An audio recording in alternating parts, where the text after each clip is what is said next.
First, can you introduce yourself, please? Well, my name's Pilajit Pasitanapak, but a lot of people could just call me Mao. I've been doing Kendo for about 3 years now, and it's one of my favorite sports of all time, so I'm here to talk about it, I guess. Kendo has been, a lot of things. It's been a passion, it's been a goal, but I think the biggest thing it has been to me, at least, Kendo has taught me a lot of things, not only about myself, but about life as well. I've also learned things on my own through Kendo, especially, as I said, about life, as I think in Kendo, a lot of time you may feel cheated, you may feel that you've been robbed of something, and in the end, it's sort of true in life. Sometimes, no matter how hard you work, but I think the key goal to Kendo is, even though if it's not paying off, if it's not quite there yet, Kendo tries to teach you the idea of sort of perseverance, that sort of fighting spirit to continue on despite the odds, and despite no matter how many times you fall. You know what the honest answer is? It's because it's cool, man. Just cool. Like a lot of this discipline stuff in it as well.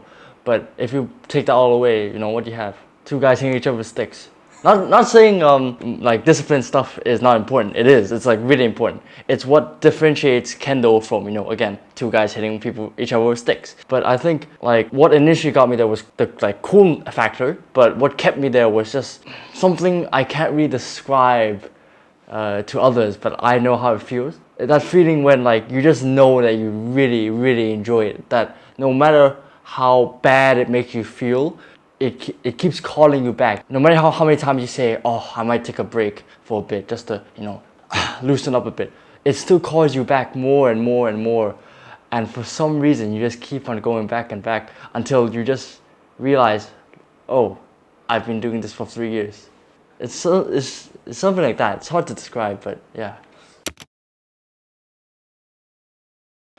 As I said, it's taught me a lot of things. Like, I think when I started off, I was very much sort of like, not insecure per se, but I was very self-aware of myself, very like unconfident in like my abilities. And I guess through Kendo, I've been able to slowly conquer that. Slowly conquer a lot of my insecurities, a lot of my sort of fears about embarrassing myself in front of others. Because in Kendo, if you succumb to fear, if you succumb to anxiety, you end up losing in the end. Because with Kendo, it teaches you to sort of have courage, have honor, have again the stereotypical Bushido stuff. It's true though. Like with Kendo, I find it teaches you a lot of like it teaches you to be courageous, disciplined, to have sort of respect for others, honor. To me, as I said, it's helped me conquer a lot of things. I actually have an issue with my body actually, where I can't exactly balance properly, and through that, I felt really insecure about myself, my inability to balance, especially during Kendo. But through doing it over and over, and through the help of the people around me who've encouraged me, I feel like I've sort of been able to come to terms with that and sort of work around that instead of sort of feeling defeated and feeling as if I've sort of been destined to fail. It's hard to describe that feeling.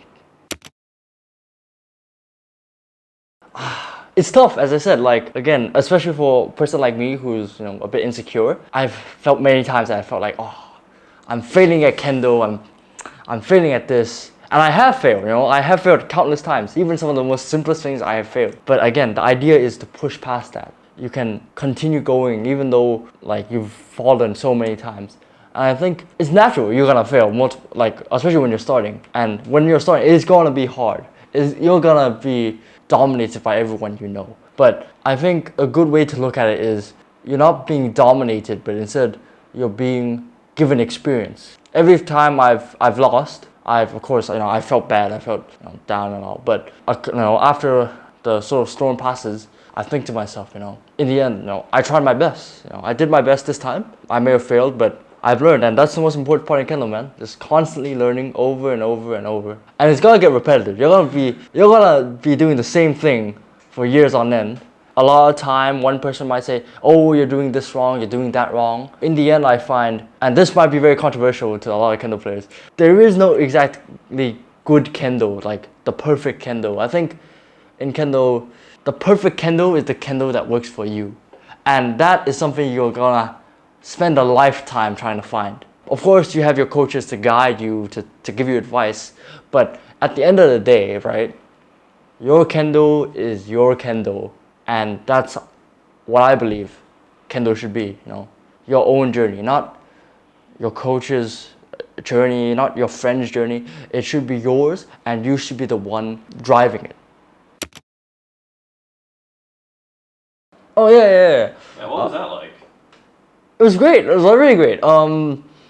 Yeah. So I went to a high school here, of course, and in that high school, I was the only kid who was doing Kendo. Like, I practically was known for as the Kendo guy. But like, I guess it's just thought to myself, it would be nice to have a Kendo, like high school level Kendo scene here in Thailand as well. Because I think in Thailand, most people like start in uni, and like we don't really have any young players. Of course, there's the Japanese young player. My aim for this club was sort of to promote more Thai people, more natives to this sport. Again, being the founder of a club felt great.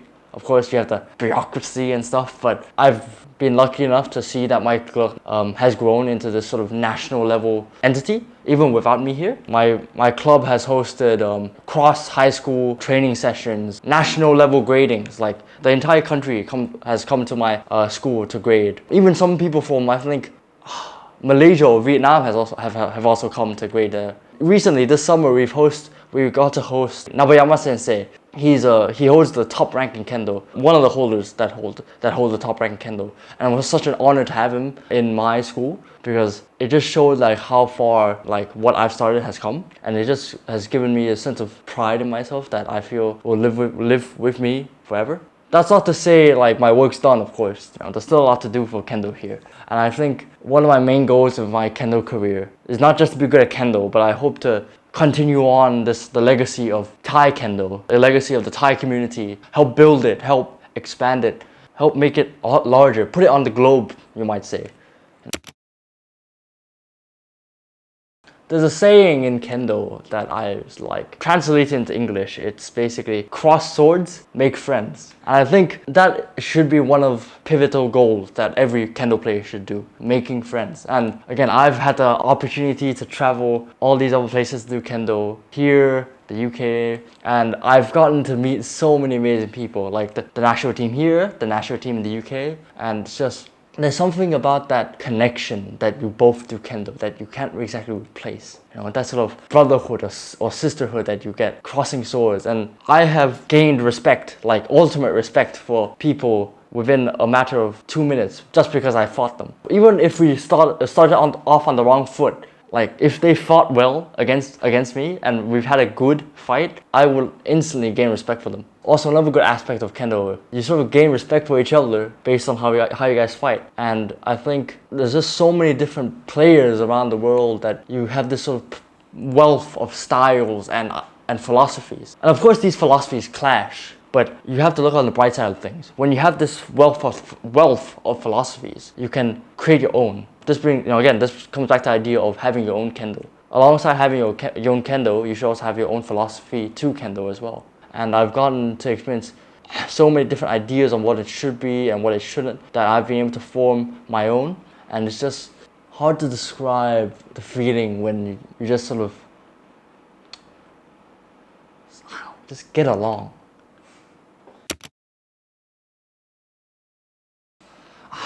Just a lot of different people, like people of all races, all sexualities, all genders, all nationalities. And there isn't exactly one thing that attracts you to Kendo. For me at least, it was the sort of, first of all, the cool factor again. Secondly, it was also just the history of it, its connection to an actual warrior class, its uses in all these historical contexts.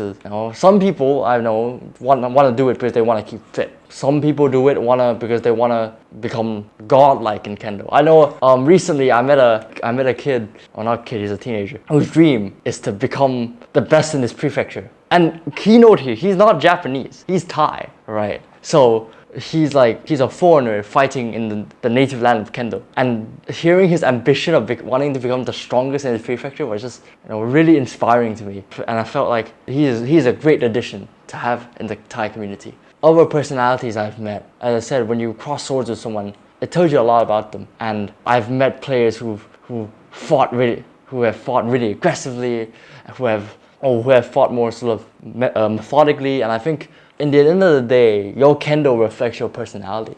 The better your Kendo becomes, the stronger your own personality also becomes.